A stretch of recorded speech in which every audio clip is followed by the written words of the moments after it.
여러분 안녕하세요. 반갑습니다. 리드원 세무에게 김재상 세무사입니다. 이번 시간에는요, 우리 25년도 세제 개편안 세 번째 시간으로 같이 내용 살펴보도록 할 겁니다. 우선은 주제는요, 소상공인 등 세제 지원 확대 및 상생협력 지원 제도이고요.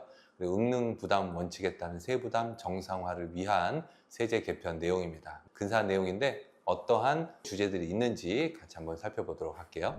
우선 첫 번째 주제는요, 영세 개인사업자 체납액 징수 특례입니다. 이게 워낙에 경기가 안 좋다 보니까 세금을 체납하신 분들도 많이 있어서 이번 개정된 내용이 조금 있어서 가지고 와봤고요. 그리고 두 번째 주제는 법인세율이 환원된다는 내용입니다. 이거는 아마 매스컴 통해서 좀 뉴스를 접하셨을 것 같은데 거기 내용 다시 한번 살펴보고요. 그 다음에 세 번째도 이 뉴스에 많이 나왔어요. 주식 양도소득세 대주주 기준을 환원하겠다. 이렇게 정부가 발표했다가 완전히 문매를 맞았죠. 이거는 아마 금액이 좀 바뀔 거는 같은데, 자, 하나하나 한번 어떤 내용인지 살펴보도록 하겠습니다. 첫 번째 주제인데요. 영세 개인사업자한테 체납액을 징수 특례, 신청 요건 완화 해주겠다, 이런 얘기입니다. 어떤 누군가가 저한테 물어본 적이 있어요. 정말로 영세하신 분인데요. 돈이 없는 거는 맞는 것 같아요. 근데 세금이 너무 많이 체납이 돼 있어서 그냥 뭐 파산 신청하고 해서 그냥 세금을 완전히 떨고 싶으신가 봐요.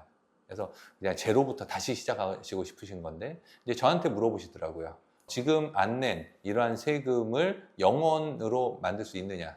저는 우선은 없다고 이야기를 했습니다. 우선 체납액이라고 하는 건 다른 재산이 생기면 그 체납액이라고 하는 것이 이제 잠깐 후퇴했다가 다른 재산이 생기면, 또는 소득이나 자산이 생기면은 압류나 뭐 이런 것들을 통해 가지고 회수할 수 있기 때문에 영원히 없어지지는 못하거든요. 그래서 이 주제도 한번 들어보신 분이 계실지 모르겠는데, 요거를 다시 한번 구체적으로 내용을 살펴보면, 제목을 다시 보면요, 영세 개인사업자 체납액을 징수 특례를 적용하겠다, 이런 얘기입니다. 징수 특례. 그러면 징수 특례라고 하는 거는 어떤 내용이냐? 왼쪽에 있는 현행 규정을 볼게요. 왼쪽 현행 규정을 보시면 대상 체납액이 있고 두 번째 동그라미에 징수 특례 내용이 있습니다. 영세한 사람한테 체납액을 어떻게 할 거냐? 납부지연 가산세를 면제해주고, 그리고 세금 낼 때 나눠낼 수 있도록 분납을 허용해주겠다라고 하는 징수 특례예요. 이거 잘 보시면 이 규정은 완전히 세금을 없애준다라고 하는 규정이 아닌 거죠. 가산세가 없고 나눠낼 수 있게끔 해주겠다라고 하는 규정입니다. 그래서 저한테 질문 주셨던 분이 이 규정을 얘기하면서 이거 적용받을 수 있느냐? 안 된다 말씀드렸어요. 본세가 없어지는 건 아니거든요. 그리고 본세라고 하는 것도 면제받을 수 있느냐? 기본적으로 받을 수는 없다고 보시면 됩니다. 완전히 그냥 재산이 없어가지고 완전히 소멸시킬 때까지 다른 쪽으로 소득을 하거나 그러면은 모르겠지만, 원칙적으로는 세금은 없어지지 않고 계속 따라다닌다, 이렇게 보시면 되겠어요. 그래서 이렇게 되고, 그 다음에 적용 요건 뭐 이런 것들이 있는데요. 우선은 검정 색깔 동그라미 1, 2, 3이 있는데요. 검정 색깔 동그라미 1, 2, 3 중에 개정 쪽을 보시면 동그라미 1은 변동이 없고요. 동그라미 2번, 검정색 동그라미 2번에 보면 25년도 12월 31일 이전에 폐업하고요. 28년도 12월 말까지 재기를 하셔야 됩니다. 그래서 재기 요건이 들어가고요. 그리고 동그라미 3번에 보시면 체납액이 5천만 원 이하인 이 상한이 있었다가 얘가 8천만 원으로 늘어났습니다. 그래서 신청 기한이 29년도까지여서 웬만한 세금들은 다 그냥 징수유예를 받을 수 있는 그런 금액이 될 겁니다. 그래서 5천만 원에서 8천만 원으로 금액도 좀 늘어났다, 기억 좀 해두셨다가, 혹시 영세 개인사업자 체납액에 대한 징수 특례 규정 자체가 이렇게 바뀌었다라고 하는 거 알아두셨다가 혹시 얘기가 나오면 좀 정확하게 이야기해 주셨으면 좋을 것 같습니다. 두 번째, 법인세율이 환원된다는 얘기인데요. 종전 법인세율로 바뀔 것 같습니다. 옛날에는 이제 2억 원을 기준으로 9%, 19%, 3천억 원까지 21%, 24% 이렇게 됐다가요, 이제 다시 내년부터는 환복이 되는 거죠. 그래서 2억 원까지 10%, 20%, 22%, 25% 이런 식으로 법인세율이 1%씩 전 구간에 다 올라간다, 이렇게 보시면 되겠고요. 이것도 26년도 1월 1일부터 적용을 하게 되는 건데, 이제 실무에서 어떻게 좀 활용을 하시는 거냐면, 내년부터 어쨌든 1%씩 올라가잖아요.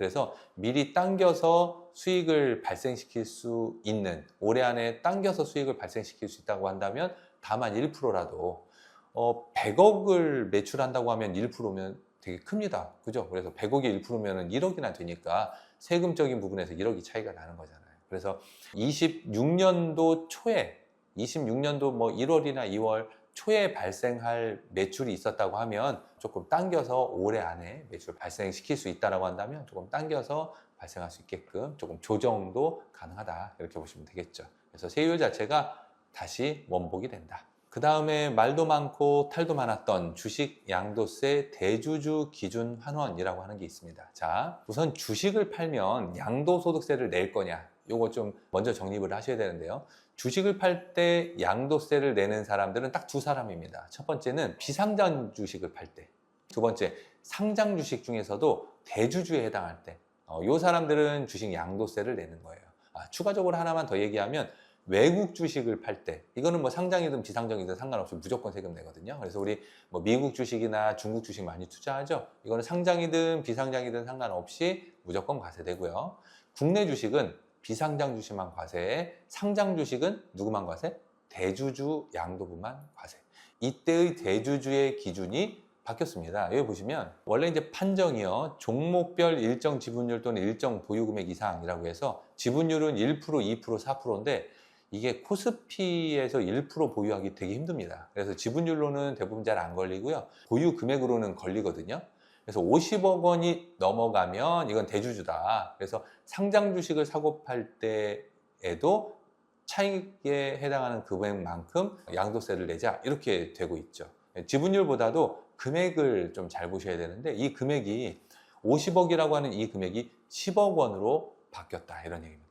아니면 이 10억에서 좀 조정이 되겠죠. 이거 10억으로 이렇게 발표했다가 뭐 난리 났었거든요. 그래서 10억이 될지 20억이 될지 모르겠지만 조금 촉각을 곤두세워서 잘 눈여겨보실 필요가 있다, 이런 얘기입니다. 한 종목에 뭐 50억이든 10억이든 뭐 10억이라고 보면 한 종목에 10억을 투자했다. 그런데 올해 안에 팔면 이거는 비과세예요. 대주주가 아니었으니까. 근데 내년부터 팔면 이거는 양도차익의 한 20% 가까이를 내야 되거든요, 세금으로. 그럼 너무 아깝죠. 그러면 올해 연말 주식은 어떻게 될까요? 뭐 외국인이든 아니면은 큰 손 개인 투자자든 연말이 되면 내가 이거를 팔지 않으면 12월 31일 현재 보유 금액으로 따지는 거거든요.